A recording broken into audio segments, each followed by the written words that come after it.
ತನುವು ನಿನ್ನದು ಮನವು ನಿನ್ನದು, ತನುವು ನಿನ್ನದು ಮನವು ನಿನ್ನದು, ಎನ್ನ ಜೀವನ ಧನವು ನಿನ್ನದು. ನಾನು ನಿನ್ನವನೆಂಬ ಹೆಮ್ಮೆಯ ಋಣವು ಮಾತ್ರವೇ ನನ್ನದು. ತನು ನಿನ್ನದು ಮನವು ನಿನ್ನದು.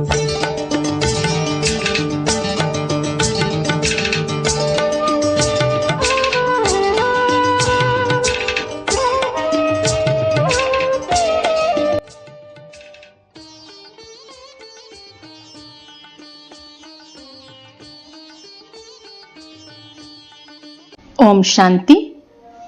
ದಿನಾಂಕ 29/6/2026 ಪ್ರಾತಃ ಮುರಳಿ. ಬಾಪ್ದಾದ ಮಧುಬನ. ಮಧುರ ಮಕ್ಕಳೇ, ತಮ್ಮನ್ನು ತಾವು ಆತ್ಮನೆಂದು ತಿಳಿದು ಆತ್ಮನೊಂದಿಗೆ ಮಾತನಾಡುತ್ತೀರೆಂದರೆ ಹೂವಿನಿಂದ ಸುಗಂಧ ಬರುತ್ತಿರುತ್ತದೆ, ದೇಹಾಭಿಮಾನದ ದುರ್ಗಂಧ ಬಿಟ್ಟು ಹೋಗ್ತದೆ. ಶಿವ ಭಗವಾನುವಾಚ: ಮಹಾಸಭೆಯಲ್ಲಿ ಜ್ಯೋತಿ ಬೆಳಗಿತು ಎಂಬ ಗೀತೆಯನ್ನು ಮಧುರಾತಿ ಮಧುರ ಆತ್ಮಿಕ ಪತಂಗುಗಳೇ ಕೇಳಿದ್ದೀರಿ. ನೀವು ಮಕ್ಕಳನ್ನು ಪತಂಗವೆಂದಾದರೂ ಹೇಳಿ, ಹೂವೆಂದಾದರೂ ಹೇಳಿ, ಎರಡೂ ಒಂದೇ ಮಾತಾಗಿದೆ. ತಮ್ಮನ್ನು ತಾವು ಕೇಳಿಕೊಳ್ಳಿ, ನಾವು ಸತ್ಯವಾಗಿ ಬಲಿಹಾರಿಯಾಗುವಂತಹ ಪತಂಗುಗಳಾಗಿದ್ದೇವೆಯೇ ಅಥವಾ ಸುತ್ತು ಹಾಕಿ ಹೋಗುವವರೇ? ಪರಂಜ್ಯೋತಿಯನ್ನು ಮರೆಯೋದಿಲ್ಲ ತಾನೆ? ಮತ್ತೊಂದು, ಎಲ್ಲರೂ ತಮ್ಮನ್ನು ತಾವು ಕೇಳಿಕೊಳ್ಳಿ, ನಾವು ಎಲ್ಲಿಯವರೆಗೆ ಹೂಗಳಾಗಿ ಜ್ಞಾನದ ಪರಿಮಳವನ್ನು ಹರಡುತ್ತಿದ್ದೇವೆ? ನಮ್ಮಂತೆಯೇ ಎಷ್ಟು ಹೂಗಳನ್ನು ಮಾಡಿದ್ದೇವೆ. ತಂದೆಯಂತೂ ಜ್ಞಾನಸಾಗರನಾಗಿದ್ದಾರೆ, ಅವರ ಸುವಾಸನೆಯಂತೂ ಎಷ್ಟೊಂದಿದೆ ಎಂದು ನೀವು ಮಕ್ಕಳು ತಿಳಿದಿದ್ದೀರಿ. ಯಾರು ಒಳ್ಳೆಯ ಹೂಗಳು ಅಥವಾ ಪತಂಗುಗಳ ಇರುತ್ತಾರೆಯೋ ಅವಶ್ಯವಾಗಿ ಅವರಿಂದ ಸುವಾಸನೆ ಬರ್ತದೆ. ಅವರು ಸದಾ ಖುಷಿಯಾಗಿರ್ತಾರೆ. ಬೇರೆಯವರನ್ನು ತಮ್ಮ ಸಮಾನ ಹೂಗಳನ್ನಾಗಿ ಅಥವಾ ಪತಂಗಗಳನ್ನಾಗಿ ಮಾಡ್ತಾರೆ. ಹೂಗಳನ್ನಾಗಿ ಮಾಡದಿದ್ದರೂ ಮೊಗ್ಗುಗಳನ್ನಾಗಿ ಮಾಡ್ತಾರೆ. ಯಾರು ಬದುಕಿದ್ದರೂ ಸತ್ತಂತಿರುತ್ತಾರೆಯೋ ಅವರೇ ಸಂಪೂರ್ಣ ಪತಂಗಗಳಾಗಿದ್ದಾರೆ, ಬಲಿಹಾರಿ ಆಗ್ತಾರೆ ಅಥವಾ ಈಶ್ವರನ ಮಕ್ಕಳಾಗ್ತಾರೆ. ಯಾವುದೇ ಸಾಹುಕಾರ ಬಡವನ ಮಗನನ್ನು ದತ್ತು ಮಾಡಿಕೊಳ್ಳುತ್ತಾರೆಂದರೆ ಆ ಮಗುವಿಗೆ ಸಾಹುಕಾರನ ಮನೆಗೆ ಬಂದ ನಂತರ ಅವರನ್ನೇ ತಂದೆ ತಾಯಿಯಾಗಿ ನೆನಪು ಮಾಡುತ್ತಾರೆಯೇ ಹೊರತು ಬಡ ತಂದೆ ತಾಯಿ ನೆನಪಿಗೆ ಬರೋದಿಲ್ಲ. ನಮ್ಮ ತಂದೆ ತಾಯಿ ಬಡವರಾಗಿದ್ದರೆಂದು ತಿಳಿದಿರುತ್ತಾರೆ, ಆದರೆ ಸಾಹುಕಾರ ತಂದೆ ತಾಯಿಯನ್ನು ನೆನಪು ಮಾಡ್ತಾರೆ, ಏಕೆಂದರೆ ಅವರಿಂದ ಧನ ಸಿಗ್ತದೆ. ಸಾಧು ಸನ್ಯಾಸಿಗಳೆಲ್ಲರೂ ಮುಕ್ತಿಧಾಮಕ್ಕೆ ಹೋಗುವ ಸಾಧನೆಯನ್ನೇ ಮಾಡ್ತಾರೆ. ಎಲ್ಲರೂ ಮುಕ್ತಿಗೆ ಹೋಗಲು ಪುರುಷಾರ್ಥ ಮಾಡ್ತಾರೆ, ಆದರೆ ಮುಕ್ತಿಯ ಅರ್ಥವಂತೂ ತಿಳಿದಿಲ್ಲ. ಕೆಲವರು ಜ್ಯೋತಿಯು ಜ್ಯೋತಿಯಲ್ಲಿ ಲೀನವಾಯಿತೆಂದು ತಿಳಿತಾರೆ, ಕೆಲವರು ನಿರ್ವಾಣಧಾಮಕ್ಕೆ ಹೋಯಿತೆಂದು ತಿಳಿತಾರೆ. ನಿರ್ವಾಣಧಾಮಕ್ಕೆ ಹೋಗುವುದನ್ನು ಜ್ಯೋತಿಯಲ್ಲಿ ಲೀನವಾದರೆಂದು ಹೇಳಲು ಸಾಧ್ಯವಿಲ್ಲ. ನಾವು ದೂರ ದೇಶದ ನಿವಾಸಿಗಳಾಗಿದ್ದೇವೆಂದು ನೀವು ತಿಳಿದಿಲ್ಲ. ಈ ಕೊಳಕು ಪ್ರಪಂಚದಲ್ಲಿದ್ದು ಏನು ಮಾಡುವುದು? ಯಾರಾದರೂ ಸಿಕ್ಕಿದರೆಂದರೆ ಅವರಿಗೆ ಇದು ಮಾಡಲ್ಪಟ್ಟಿರುವ ಡ್ರಾಮಾ ಆಗಿದೆ ಎಂದು ನೀವು ತಿಳಿಸಬೇಕು. ಸತ್ಯಯುಗದ ನಂತರ ತ್ರೇತಾಯುಗದ ಸಂಗಮವಾಗ್ತದೆ, ಇದನ್ನೂ ಸಹ ತಿಳಿದಿದ್ದೀರಿ. ಈ ಯುಗ ತಿರುಗುತ್ತಿರುತ್ತದೆ ಮತ್ತು ಕಲ್ಪವು ಸುತ್ತುತ್ತಿರುತ್ತದೆ. ಮನುಷ್ಯರು ತಿಳಿದಿರುವಂತೆ ತಂದೆ ಯುಗದಲ್ಲಿ ಬರೋದಿಲ್ಲ. ಯಾವಾಗ ಎಲ್ಲರೂ ತಮೋ ಪ್ರಧಾನರಾಗ್ತಾರೆ, ಕಲಿಯುಗದ ಅಂತ್ಯವಾಗ್ತದೆ, ಆಗ ಕಲ್ಪದ ಸಂಗಮದಲ್ಲಿ ನಾನು ಬರುತ್ತೇನೆಂದು ತಂದೆ ತಿಳಿಸ್ತಾರೆ. ಯುಗ ಪೂರ್ಣವಾಯಿತೆಂತೆಯೇ ಕಲೆಗಳು ಕಡಿಮೆಯಾಗ್ತಾ ಹೋಗ್ತವೆ. ಈಗಂತೂ ಪೂರ್ಣ ಗ್ರಹಣ ಹಿಡಿದಿದೆ, ಆಗ ನಾನು ಬರ್ತೇನೆ. ನಾನು ಯುಗದಲ್ಲಿ ಬರೋದಿಲ್ಲ. ತಂದೆ ಕುಳಿತು ಇದನ್ನು ಪತಂಗಗಳಿಗೆ ತಿಳಿಸ್ತಾರೆ. ಪತಂಗಗಳಲ್ಲಿಯೂ ನಂಬರ್ ವಾರ್ ಇರ್ತಾರೆ. ಕೆಲವರಂತೂ ಬಲಿಹಾರಿ ಆಗ್ತಾರೆ, ಕೆಲವರು ಸುತ್ತು ಹಾಕಿ ಹೊರಟು ಹೋಗ್ತಾರೆ. ಶ್ರೀಮತದಂತೆ ನೀವೇ ನಡೆಯಲು ಸಾಧ್ಯ. ಒಂದು ವೇಳೆ ಎಲ್ಲಿಯಾದರೂ ಶ್ರೀಮತದಂತೆ ನಡೆಯದಿದ್ದರೆ ಮಾಯೆ ಸತಾಯಿಸುತ್ತಿರುತ್ತದೆ. ಶ್ರೀಮತದ್ದು ಬಹಳ ಗಾಯನವಿದೆ. ಶ್ರೀಮದ್ ಭಗವದ್ಗೀತಾ ಎಂದೂ ಸಹ ಹೇಳ್ತಾರೆ. ನಂತರ ಕುಳಿತು ಶಾಸ್ತ್ರಗಳನ್ನು ಬರೀತಾರೆ. ಆ ಸಮಯದಲ್ಲಿ ಬುದ್ಧಿ ರಜೋಸ್ಥಿತಿಯಲ್ಲಿ ಇರುವುದರ ಕಾರಣ ಕೃಷ್ಣ ದ್ವಾಪರದಲ್ಲಿ ಬಂದನೆಂದು ಬರೀತಾರೆ. ಯಾವಾಗ ದೇವಿ ದೇವತಾ ಧರ್ಮ ಪ್ರಾಯಲೋಪವಾಗುತ್ತದೆಯೋ ಆಗ ನಾನು ಬರ್ತೇನೆ. ಬಾಕಿ ಎಲ್ಲಾ ಧರ್ಮಗಳಿರುತ್ತವೆ. ದೇವತಾ ಧರ್ಮದ ಮನುಷ್ಯರು ಪ್ರಾಯಲೋಪವಾಗ್ತಾರೆ ಎಂದಲ್ಲ, ಆದರೆ ತಾವೇ ದೇವಿ ದೇವತಾ ಧರ್ಮದವರಾಗಿದ್ದೇವೆಂದು ಮರೆತು ಹೋಗಿದ್ದಾರೆ. ತಮ್ಮನ್ನು ಹಿಂದೂ ಧರ್ಮದವರೆಂದು ಹೇಳಿಕೊಳ್ತಾರೆ. ಇದು ಸಹ ಡ್ರಾಮಾದಲ್ಲಿ ನಿಗದಿಯಾಗಿದೆ. ಯಾವಾಗ ಮರೆತು ಹೋಗುತ್ತಾರೆಯೋ ಆಗ ನಾನು ಬಂದು ದೇವಿ ದೇವತಾ ಧರ್ಮದ ಸ್ಥಾಪನೆ ಮಾಡ್ತೇನೆ. ಈ ಒಬ್ಬ ತಂದೆಯೇ ಬಂದು ದುಃಖಧಾಮದಿಂದ ಸುಖಧಾಮದ ಮಾಲೀಕರನ್ನಾಗಿ ಮಾಡ್ತಾರೆ. ನೀವೀಗ ಹೇಳ್ತೀರಿ, ನಾವು ನರಕದ ಮಾಲೀಕರಾಗಿದ್ದೇವೆ, ಪ್ರಪಂಚವಂತೂ ತಮೋಪ್ರಧಾನವಾಗಲೇಬೇಕು, ಎಲ್ಲರೂ ಪತಿತರಾಗಿದ್ದಾರೆ, ಆದ್ದರಿಂದ ಪವಿತ್ರರಾಗಿರುವವರ ಮುಂದೆ ಹೋಗಿ ನಮಸ್ಕಾರ ಮಾಡ್ತಾರೆ. ಈಗ ಶ್ರೀಮತದಂತೆ ನಡೆಯಿರಿ ಎಂದು ತಂದೆ ಹೇಳ್ತಾರೆ. ಜನ್ಮ ಜನ್ಮಾಂತರ ಹೊರೆಯು ತಲೆಯ ಮೇಲಿದೆ. ಇಲ್ಲದಿದ್ದರೆ ಅಯ್ಯೋ ಅಯ್ಯೋ ಎನ್ನಬೇಕಾಗ್ತದೆ. ಅವರಂತೂ ಆತ್ಮ ನಿರ್ಲೇಪವೆಂದು ತಿಳಿದಿದ್ದಾರೆ. ಆದರೆ ಆತ್ಮ ಸುಖ ದುಃಖ ಎರಡನ್ನೂ ಭೋಗಿಸ್ತದೆ. ಇದನ್ನು ಯಾರೂ ತಿಳಿದುಕೊಂಡಿಲ್ಲ. ಗುರಿ ಬಹಳ ದೊಡ್ಡದಾಗಿದೆ ಎಂದು ತಂದೆ ಬಹಳ ತಿಳಿಸ್ತಾರೆ. ಈ ಸಮಯದಲ್ಲಿ ನೀವು ದುಃಖಿಗಳಾಗಿದ್ದೀರಿ, ಅದರಿಂದ ಪುರುಷಾರ್ಥ ಮಾಡುತ್ತಿದ್ದೀರಿ. ಸತ್ಯಯುಗದಲ್ಲಿ ನಾವು ಬಹಳ ಸುಖಿಗಳಾಗಿರ್ತೇವೆ. ಅಲ್ಲಂತೂ ಮತ್ತೆ ದುಃಖಧಾಮಕ್ಕೆ ಹೋಗಬೇಕಾಗಿದೆ ಎಂದು ತಿಳಿದಿರೋದಿಲ್ಲ. ನಾವು ಸುಖದಲ್ಲಿ ಹೇಗೆ ಬಂದೆವು, ಎಷ್ಟು ಜನ್ಮಗಳನ್ನು ಪಡೆದುಕೊಂಡೆವು ಎಂದು ತಿಳಿದಿರೋದಿಲ್ಲ. ಈಗ ಯಾರು ಶ್ರೇಷ್ಠರಾಗಿದ್ದಾರೆ? ನೀವು ಈಶ್ವರನ ಮಕ್ಕಳಾಗಿರುವ ಕಾರಣ ಹೇಗೆ ಈಶ್ವರ ಜ್ಞಾನಸಾಗರನಾಗಿದ್ದಾರೆಯೋ ಅವರಂತೆಯೇ ನೀವು ಜ್ಞಾನಸಾಗರರಾಗಿದ್ದೀರಿ. ಈಗ ನೀವು ಈಶ್ವರನ ಮಕ್ಕಳು ನಂಬರ್ 1 ಆಗಿದ್ದೀರಿ. ಕೆಲವರಂತೂ ಬಹಳ ಮಸ್ತಿಯಲ್ಲಿರ್ತಾರೆ. ನಾವು ತಂದೆಯ ಮತದಂತೆ ನಡೆಯುತ್ತಿದ್ದೇವೆಂದು ತಿಳಿದಿರುತ್ತಾರೆ.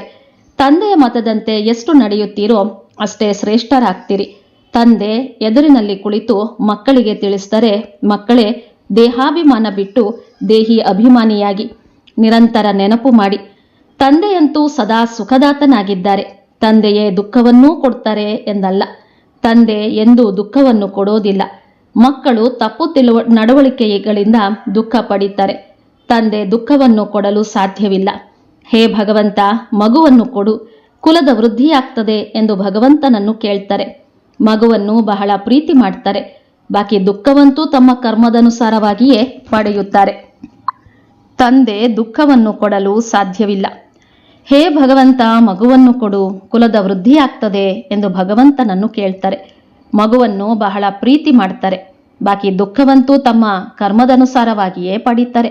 ಈಗ ನೀವು ಮಕ್ಕಳನ್ನು ಬಹಳ ಸುಖಿಯನ್ನಾಗಿ ಮಾಡ್ತಾರೆ. ಶ್ರೀಮತದಂತೆ ನಡೆಯಿರಿ. ಆಸುರಿ ಮತದಂತೆ ನಡೆಯೋದರಿಂದ ದುಃಖವನ್ನು ಪಡಿತೀರಿ.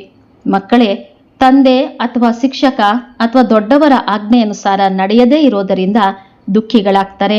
ಸ್ವತಃ ದುಃಖದಾಯಿಗಳಾಗ್ತಾರೆ. ಮಾಯೆಗೆ ವಶರಾಗ್ತಾರೆ. ಈಶ್ವರನ ಮತ ನಿಮಗೀಗ ಸಿಗ್ತದೆ. ಈಶ್ವರನ ಮತದ ಫಲಿತಾಂಶವಾಗಿ 21 ಜನ್ಮಗಳು ನಡೀತದೆ. ನಂತರ ಅರ್ಧಕಲ್ಪ ಮಾಯೆಯ ಮತದಂತೆ ನಡೀತದೆ. ಈಶ್ವರ ಒಂದೇ ಬಾರಿ ಬಂದು ಮತವನ್ನು ಕೊಡ್ತಾರೆ. ಮಾಯೆಯಂತೂ ಅರ್ಧಕಲ್ಪದಿಂದ ಮತವನ್ನು ಕೊಡುತ್ತಲೇ ಇರ್ತದೆ. ತಂದೆಯಂತೂ ಒಂದೇ ಬಾರಿ ಮತವನ್ನು ಕೊಡ್ತಾರೆ. ಮಾಯೆಯ ಮತದಂತೆ ನಡೆಯುವುದರಿಂದ 100% ದುರ್ಭಾಗ್ಯಶಾಲಿಯಾಗ್ತೀರಿ. ಯಾರು ಒಳ್ಳೊಳ್ಳೆಯ ಮಕ್ಕಳಿದ್ದಾರೆಯೋ ಅವರು ಸದಾ ಖುಷಿಯ ಮಸ್ತಿಯಲ್ಲಿರ್ತಾರೆ. ನಂಬರ್ 1 ಅಂತೂ ಇದ್ದಾರಲ್ಲವೇ?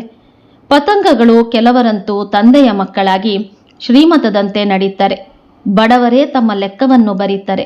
ಸಾಹುಕಾರರಿಗೆ ಇಲ್ಲಿ ತಮ್ಮ ಹಣವನ್ನು ಎಲ್ಲಿ ತೆಗೆದುಕೊಂಡು ಬಿಡುತ್ತಾರೆಂದು ಅವರಿಗೆ ಭಯವಿರ್ತದೆ. ಸಾಹುಕಾರರಿಗೆ ಇದು ಬಹಳ ಕಷ್ಟ. ನಾನಂತೂ ಬಡವರ ಬಂಧುವಾಗಿದ್ದೇನೆ ಎಂದು ತಂದೆ ಹೇಳ್ತಾರೆ. ದಾನವನ್ನೂ ಸಹ ಯಾವಾಗಲೂ ಬಡವರಿಗೇ ಕೊಡಲಾಗ್ತದೆ. 1 ಹಿಡಿ ಅಕ್ಕಿಯನ್ನು ಕೊಟ್ಟು ಅರಮನೆಯನ್ನು ಪಡೆದನೆಂದು ಸುಧಾಮನ ಮಾತಿದೆಯಲ್ಲವೇ? ನೀವೆಲ್ಲ ಬಡವರೆಂದು ತಿಳಿದುಕೊಳ್ಳಿ. ಯಾರ ಬಳಿಯಾದರೂ 25-50 ರೂಪಾಯಿಗಳಿವೆ.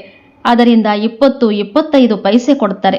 ಸಾಹುಕಾರ 50,000 ರೂಪಾಯಿಗಳನ್ನು ಕೊಡುತ್ತಾನೆಂದರೆ ಅದಕ್ಕೆ ಸಮಾನವಾಗಿ ಬಿಡುತ್ತದೆ. ಆದ್ದರಿಂದ ಬಡವರ ಬಂಧುವೆಂದು ಗಾಯನ ಮಾಡಲಾಗ್ತದೆ. ನಮಗೆ ಸಮಯವಿಲ್ಲ ಎಂದು ಸಾಹುಕಾರರು ಹೇಳ್ತಾರೆ. ಏಕೆಂದರೆ ಪೂರ್ಣ ನಿಶ್ಚಯವಿರುವುದಿಲ್ಲ. ನೀವಂತೂ ಬಡವರಾಗಿದ್ದೀರಿ. ಬಡವರಿಗೆ ಧನ ಸಿಗೋದರಿಂದ ಬಹಳ ಖುಷಿಯಾಗ್ತದೆ. ಇಲ್ಲಿಯ ಬಡವರು ಅಲ್ಲಿ ಸಾಹುಕಾರರಾಗ್ತಾರೆ ಮತ್ತು ಇಲ್ಲಿಯ ಸಾಹುಕಾರರು ಅಲ್ಲಿ ಬಡವರಾಗ್ತಾರೆ ಎಂದು ತಂದೆ ತಿಳಿಸ್ತಾರೆ. ನಾವು ಯಜ್ಞದ ಬಗ್ಗೆ ಗಮನ ಕೊಡುವುದೋ ಅಥವಾ ಕುಟುಂಬದ ಬಗ್ಗೆ ಗಮನ ಕೊಡುವುದೋ ಎಂದು ಕೆಲವರು ಕೇಳ್ತಾರೆ. ನೀವು ನಿಮ್ಮ ಕುಟುಂಬದ ಬಗ್ಗೆ ಚೆನ್ನಾಗಿ ಸಂಭಾಳನೆ ಮಾಡಿ ಎಂದು ಹೇಳ್ತಾರೆ. ಒಳ್ಳೆಯದು. ಈ ಸಮಯದಲ್ಲಿ ನೀವು ಬಡವರಾಗಿದ್ದೀರಿ. ಸಾಹುಕಾರರಾಗಿದ್ದರೆ ತಂದೆಯಿಂದ ಪೂರ್ಣ ಆಸ್ತಿಯನ್ನು ತೆಗೆದುಕೊಳ್ಳಲು ಸಾಧ್ಯವಿಲ್ಲ. ಸನ್ಯಾಸಿಗಳು ಈ ರೀತಿ ಹೇಳೋದಿಲ್ಲ. ಅವರಂತೂ ಹಣವನ್ನು ತೆಗೆದುಕೊಂಡು ತಮ್ಮ ಆಸ್ತಿಯನ್ನು ಮಾಡಿಕೊಳ್ತಾರೆ. ಶಿವ ತಂದೆ ಮಾಡಲು ಸಾಧ್ಯವೇ? ಇಲ್ಲಿ ಮನೆ ಇತ್ಯಾದಿಗಳನ್ನು ನೀವೆಲ್ಲಾ ಮಕ್ಕಳಿಗಾಗಿ ಮಾಡಿದ್ದಾರೆ. ಇದು ಯಾರದ್ದೇ ಆಸ್ತಿಯಲ್ಲ. ಇದಂತೂ ಅಲ್ಪಕಾಲಕ್ಕಾಗಿ ಇದೆ. ಏಕೆಂದರೆ ಅಂತ್ಯಕಾಲದಲ್ಲಿ ಮಕ್ಕಳು ಬಂದು ಇಲ್ಲಿರಬೇಕಾಗ್ತದೆ. ನಮ್ಮ ನೆನಪಾರ್ಥವೂ ಸಹ ಇಲ್ಲಿಯೇ ಇದೆ. ಅಂದ ಮೇಲೆ ಕಡೆಯಲ್ಲಿ ಎಲ್ಲರೂ ಬಂದು ಇಲ್ಲಿ ವಿಶ್ರಾಂತಿಯನ್ನು ಪಡೀತಾರೆ. ತಂದೆಯ ಬಳಿ ಯಾರು ಯೋಗಯುಕ್ತರಾಗಿರುತ್ತಾರೆಯೋ ಅವರೇ ಓಡಿ ಬರ್ತಾರೆ. ಅವರಿಗೆ ತಂದೆಯ ಸಹಾಯವೂ ಸಿಗ್ತದೆ. ತಂದೆಯ ಸಹಾಯ ಬಹಳ ಸಿಗ್ತದೆ. ನೀವೆಲ್ಲರೂ ಇಲ್ಲಿ ಕುಳಿತು ವಿನಾಶ ನೋಡಬೇಕಾಗಿದೆ. ಮಕ್ಕಳಾದ ನಿಮಗೆ ಮನೋರಂಜನೆಯನ್ನು ಮೊದಲು ಹೇಗೆ ಕೊಟ್ಟರೋ ಹಾಗೆಯೇ ಅಂತ್ಯದಲ್ಲಿಯೂ ಸಹ ನಿಮ್ಮನ್ನು ಮನರಂಜಿಸಲು ಪ್ರಾರಂಭಿಸುತ್ತಾರೆ. ಬಹಳ ಪ್ರೀತಿ ಮಾಡ್ತಾರೆ. ಹೇಗೆ ವೈಕುಂಠದಲ್ಲಿ ಕುಳಿತಿರುವಂತೆ. ಅದು ಸಮೀಪ ಬರುತ್ತಾ ಹೋಗ್ತದೆ. ನಾವೀಗ ಯಾತ್ರೆಯಲ್ಲಿದ್ದೇವೆಂದು ನೀವು ತಿಳಿದಿದ್ದೀರಿ. ಸ್ವಲ್ಪ ಸಮಯದ ನಂತರ ವಿನಾಶವಾಗ್ತದೆ. ನೀವು ಬಹಳ ಆಗುತ್ತೀರಿ. ನಾವು ಹೋಗಿ ಈ ರಾಜಕುಮಾರರಾಗುತ್ತೇವೆ ಅಷ್ಟೇ. ವಿಧ ವಿಧವಾದ ಹೂಗಳಿವೆ. ಪ್ರತಿಯೊಬ್ಬರೂ ನಾವೆಷ್ಟು ಜ್ಞಾನದ ಸುವಾಸನೆಯನ್ನು ಕೊಡ್ತೇವೆ. ಯಾರಿಗೆ ಜ್ಞಾನ ಯೋಗದ ಶಿಕ್ಷಣವನ್ನು ಕೊಡುತ್ತೇನೆ ಎಂದು ತಿಳಿದುಕೊಳ್ಳುತ್ತೇವೆ. ಯಾರು ಜ್ಞಾನವನ್ನು ತಿಳಿಸುತ್ತಾರೆಯೋ ಅವರು ಪ್ರಫುಲ್ಲರಾಗಿರುತ್ತಾರೆ. ಇವರು ಯಾವ ಸ್ಥಿತಿಯಲ್ಲಿರುತ್ತಾರೆಂದು ತಂದೆ ತಿಳಿದಿರುತ್ತಾರೆ. ಇವರ ಯಾವ ಸ್ಥಿತಿಯವರೆಗೆ ಗ್ಯಾಲಪ್ ಮಾಡುತ್ತಾರೆಂದು ತಿಳಿದಿರುತ್ತಾರೆ. ಯಾರು ಪತಂಗಗಳಾಗಿರುತ್ತಾರೆಯೋ ಅವರೇ ಗ್ಯಾಲಪ್ ಮಾಡ್ತಾರೆ. ಮಾಯೆಯ ಬಿರುಗಾಳಿಗಳಂತೂ ಬಹಳ ಬರ್ತವೆ. ಆದರೆ ಅವುಗಳಿಂದ ಸುರಕ್ಷಿತರಾಗಿರಿ ಎಂದು ತಂದೆ ತಿಳಿಸ್ತಾರೆ. ಈ ರಾಜಯೋಗವನ್ನು ಕಲಿಸಲು ಪರಮಪಿತ ಪರಮಾತ್ಮ ಬರ್ತಾರೆ. ಪರಮಾತ್ಮ ಬಂದು ಆತ್ಮಗಳಿಗೆ ತಿಳಿಸ್ತಾರೆ. ಆತ್ಮದ ಜ್ಞಾನ ನಾನಾತ್ಮ ನನ್ನ ಈ ಸಹೋದರ ಆತ್ಮನಿಗೆ ತಿಳಿಸುತ್ತೇನೆ. ಹೇಗೆ ಪರಮಾತ್ಮ ತಂದೆ ಆತ್ಮ ಮಕ್ಕಳಿಗೆ ತಿಳಿಸುತ್ತಾರೆಯೋ ಹಾಗೆಯೇ ನಾವು ಸಹ ಆತ್ಮರಾಗಿದ್ದೇವೆ. ತಂದೆ ನಮ್ಮೆಲ್ಲರಿಗೂ ತಿಳಿಸಿದರೆ ನಂತರ ನಾವು ಈ ಆತ್ಮಗಳಿಗೆ ತಿಳಿಸ್ತೇವೆ. ಆದರೆ ಈ ಆತ್ಮತನದ ನಿಶ್ಚಯವಿಲ್ಲದ ಕಾರಣ ತಮ್ಮನ್ನು ತಾವು ಮನುಷ್ಯನೆಂದು ತಿಳಿದುಕೊಂಡಿದ್ದಾರೆ. ನಾನು ಪರಮ ಆತ್ಮ, ನೀವು ಆತ್ಮಗಳೊಂದಿಗೆ ಮಾತನಾಡುತ್ತೇನೆ. ನೀವು ಆತ್ಮಗಳೂ ಸಹ ಕೇಳ್ತೀರಿ. ನೀವು ದೇಹಿ ಅಭಿಮಾನಿಗಳಾಗಿ ಯಾರಿಗೆ ತಿಳಿಸುತ್ತೀರೆಂದರೆ ತಕ್ಷಣ ಬಾಣ ನಾಟುವುದು. ಒಂದು ವೇಳೆ ದೇಹಿ ಅಭಿಮಾನಿಯ ಆಗಿರದಿದ್ದರೆ ಧಾರಣೆಯಾಗಲು ಸಾಧ್ಯವಿಲ್ಲ. ಇದು ಬಹಳ ದೊಡ್ಡ ಗುರಿಯಾಗಿದೆ. ನಾನು ಆತ್ಮ ಈ ಅಂಗಾಂಗಗಳಿಂದ ಕೇಳುತ್ತಿದ್ದೇನೆಂದು ಬುದ್ಧಿಯಲ್ಲಿರಬೇಕಾಗಿದೆ. ನಾವು ಆತ್ಮಗಳೊಂದಿಗೆ ತಂದೆ ಮಾತನಾಡುತ್ತಿದ್ದಾರೆ. ತಂದೆಯ ಆದೇಶವಾಗಿದೆ ಅಶರೀರಿ ಭವ. ದೇಹಾಭಿಮಾನವನ್ನು ಬಿಟ್ಟು ನನ್ನ ನೆನಪು ಮಾಡಿ ಎಂಬುದು ಬುದ್ಧಿಯಲ್ಲಿರಬೇಕಾಗಿದೆ. ನಾನು ಆತ್ಮಗಳೊಂದಿಗೆ ಮಾತನಾಡುತ್ತೇನೆ ಹೊರತು ಶರೀರದೊಂದಿಗಲ್ಲ. ಭಲೆ ಸ್ತ್ರೀ ಪುರುಷ ಸ್ತ್ರೀ ಇರಬಹುದು, ಆದರೆ ಅವರ ಆತ್ಮದೊಂದಿಗೆ ಮಾತನಾಡುತ್ತೇನೆ. ನೀವು ಬಾಬಾರವರ ಮಗುವಾಗಿದ್ದೇವೆಂದು ಮಕ್ಕಳು ತಿಳಿದಿದ್ದೀರಿ. ಆದರೆ ಇದರಲ್ಲಿ ಬಹಳ ಸೂಕ್ಷ್ಮ ಬುದ್ಧಿ ನಡೆಯುತ್ತಿರುತ್ತದೆ. ನಾನು ಆತ್ಮ ಇವರ ಆತ್ಮಕ್ಕೆ ತಿಳಿಸುತ್ತಿದ್ದೇನೆ. ಇವರು ನನ್ನ ಸಹೋದರನಾಗಿದ್ದಾರೆ. ಇವರಿಗೆ ನಾನು ಮಾರ್ಗವನ್ನು ತೋರಿಸಬೇಕಾಗಿದೆ. ಆತ್ಮವೇ ತಿಳಿದುಕೊಳ್ಳುತ್ತಿದೆ ಎಂದು ತಿಳಿದುಕೊಂಡಾಗ ಬಾಣ ನಾಟುವುದು. ದೇಹವನ್ನು ನೋಡಿ ಹೇಳುತ್ತೀರೆಂದರೆ ಆತ್ಮ ಕೇಳೋದಿಲ್ಲ. ಮೊದಲು ಈ ಎಚ್ಚರಿಕೆಯನ್ನು ತಮಗೆ ತಾವು ಕೊಟ್ಟುಕೊಳ್ಳಿ. ಆತ್ಮದೊಂದಿಗೆ ಮಾತನಾಡುತ್ತಿದ್ದೇನೆ. ಆತ್ಮವಂತೂ ಪುರುಷನೂ ಅಲ್ಲ, ಸ್ತ್ರೀಯೂ ಅಲ್ಲ. ಆತ್ಮವಂತೂ ವಿಭಿನ್ನವಾಗಿದೆ. ಪುರುಷ ಸ್ತ್ರೀ ಎಂದು ಶರೀರದ ಹೆಸರುಗಳು ಬರ್ತವೆ. ಬ್ರಹ್ಮ ಸರಸ್ವತಿಯನ್ನು ಪುರುಷ ಸ್ತ್ರೀ ಎಂದು ಹೇಳುತ್ತಾರಲ್ಲವೇ? ಶಿವತಂದೆಯನ್ನು ಪುರುಷನೆಂದೂ ಹೇಳೋದಿಲ್ಲ, ಸ್ತ್ರೀ ಎಂದೂ ಹೇಳೋದಿಲ್ಲ. ಅಂದ ಮೇಲೆ ತಂದೆ ಆತ್ಮಗಳಿಗೆ ತಿಳಿಸಿದರೆ ಇದು ಬಹಳ ದೊಡ್ಡ ಗುರಿಯಾಗಿದೆ. ಪಾಯಿಂಟ್ ಬಹಳ ಕಠಿಣವಾಗಿದೆ. ಆತ್ಮಕ್ಕೆ ಇಂಜೆಕ್ಷನ್ ಬಿದ್ದಾಗ ದೇಹಾಭಿಮಾನ ಹೊರಟು ಹೋಗ್ತದೆ. ಇಲ್ಲದಿದ್ದರೆ ಸುವಾಸನೆಯೂ ಬರೋದಿಲ್ಲ, ಶಕ್ತಿಯೂ ಇರೋದಿಲ್ಲ. ಮಾತಂತೂ ಬಹಳ ಚಿಕ್ಕದ್ದಾಗಿದೆ. ನಾನು ಆತ್ಮರೊಂದಿಗೆ ಮಾತನಾಡುತ್ತಿದ್ದೇವೆ. ನೀವೀಗ ಹಿಂತಿರುಗಿ ಹೋಗಬೇಕಾಗಿದೆ. ಆದ್ದರಿಂದ ದೇಹಿ ಅಭಿಮಾನಿಯಾಗಿ ಎಂದು ತಂದೆ ಹೇಳ್ತಾರೆ. ಮನ್ಮನಾಭವ ನಂತರ ಸ್ವಾಭಾವಿಕವಾಗಿ ಮಧ್ಯಾಜೀಭವವೂ ಬಂದು ಬಿಡುತ್ತದೆ. ಈಗ ಬಹಳ ದೊಡ್ಡ ಸೂಕ್ಷ್ಮ ಬುದ್ಧಿ ಸಿಗ್ತದೆ. ಮುಂಜಾನೆಯೇ ಎದ್ದು ಕುಳಿತು ವಿಚಾರ ಸಾಗರ ಮಂಥನ ಮಾಡಬೇಕಾಗಿದೆ. ಇಡೀ ದಿನದಲ್ಲಿ ಸರ್ವಿಸ್ ಮಾಡಬೇಕು. ಏಕೆಂದರೆ ನೀವು ಕರ್ಮ ಯೋಗಿಗಳಾಗಿದ್ದೀರಿ, ನಿದ್ರೆಯನ್ನು ಗೆಲ್ಲುವವರಾಗಿದ್ದೀರೆಂದು ಬರೆಯುತ್ತಾರೆ. ರಾತ್ರಿಯಲ್ಲಿ ಎಚ್ಚರವಾಗಿದ್ದು ಸಂಪಾದನೆ ಮಾಡಿಕೊಳ್ಳಿ. ದಿನದಲ್ಲಂತೂ ಮಾಯೆಯ ಬಹಳ ಪ್ರಭಾವವಿರುತ್ತದೆ. ಅಮೃತ ವೇಳೆಯ ವಾಯುಮಂಡಲ ಬಹಳ ಚೆನ್ನಾಗಿರ್ತದೆ. ಇಂತಹ ಸಮಯದಲ್ಲಿ ಎದ್ದು ಕುಳಿತು ವಿಚಾರ ಸಾಗರ ಮಂಥನ ಮಾಡುತ್ತೇವೆಂದು ತಂದೆಗೆ ಯಾರೂ ಬರೆಯೋದಿಲ್ಲ. ಇದರಲ್ಲಿ ಪರಿಶ್ರಮವಿದೆ. ನೀವು ವಿಶ್ವದ ಆಗುತ್ತೀರಿ, ಇಲ್ಲಂತೂ ಹದ್ದಿನ ಮಾಲೀಕರಾಗಿದ್ದೀರಿ. ನೀರಿನ ಪರಿಮಿತಿಯ ಬಗ್ಗೆಯೂ ಎಷ್ಟೊಂದು ಜಗಳ ನಡೀತದೆ. ಶತ್ರುತ್ವ ಬಂದು ಬಿಟ್ಟಿದೆ. ಒಬ್ಬರನ್ನೊಬ್ಬರು ಸಹೋದರರೆಂದು ತಿಳಿದಿಲ್ಲ. ಕೇವಲ ನಾವೆಲ್ಲರೂ ಒಂದು ಎಂದು ಹೇಳ್ತಾರೆ. ಒಂದಾಗಲು ಸಾಧ್ಯವೇ ಇಲ್ಲ. ಅನೇಕ ಆತ್ಮಗಳಿದ್ದಾರೆ. ಎಲ್ಲರದ್ದು ಅವರವರ ಪಾತ್ರಗಳಿವೆ. ನೀವಿಲ್ಲಿ ಕುಳಿತಿದ್ದೀರಿ. ಕಲ್ಪದ ಹಿಂದೆಯೂ ಸಹ ಹೀಗೆ ಕುಳಿತಿದ್ದೀರಿ. ಎಲೆ ಅಲುಗಾಡಿತೆಂದರೂ ಸಹ ಅದು ಡ್ರಾಮಾನುಸಾರ. ಒಂದೊಂದು ಎಲೆಯನ್ನು ಪರಮಾತ್ಮ ಅಲುಗಾಡಿಸುತ್ತಾನೆ ಎಂದಲ್ಲ. ಇಂತಹ ಮಾತುಗಳನ್ನು ತಿಳಿದುಕೊಂಡು ನಂತರ ತಿಳಿಸಬೇಕಾಗಿದೆ.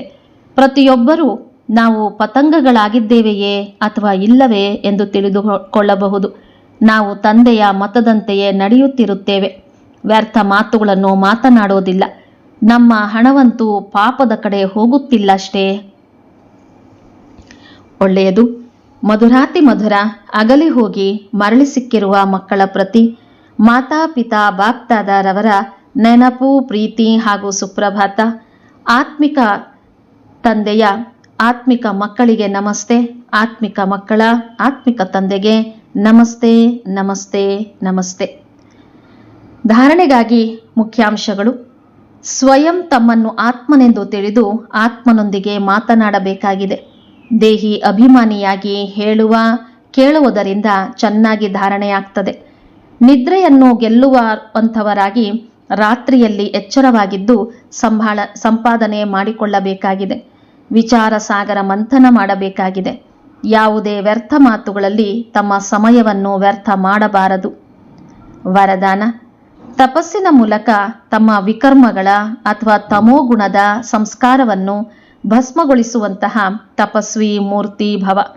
ಹೇಗೆ ಈಗ ಈಶ್ವರನ ಪಾಲನೆಯ ಕರ್ತವ್ಯ ನಡೀತಿದೆ, ಹಾಗೆಯೇ ಅಂತ್ಯದಲ್ಲಿ ತಪಸ್ಸಿನ ಮೂಲಕ ತಮ್ಮ ವಿಕರ್ಮಗಳ ಹಾಗೂ ಪ್ರತಿಯೊಂದು ಆತ್ಮನ ತಮೋಗುಣಿ ಸಂಸ್ಕಾರ ಅಥವಾ ಪ್ರಕೃತಿಯ ತಮೋಗುಣವನ್ನು ಭಸ್ಮಗೊಳಿಸುವ ಕರ್ತವ್ಯ ಆಗಬೇಕಾಗಿದೆ.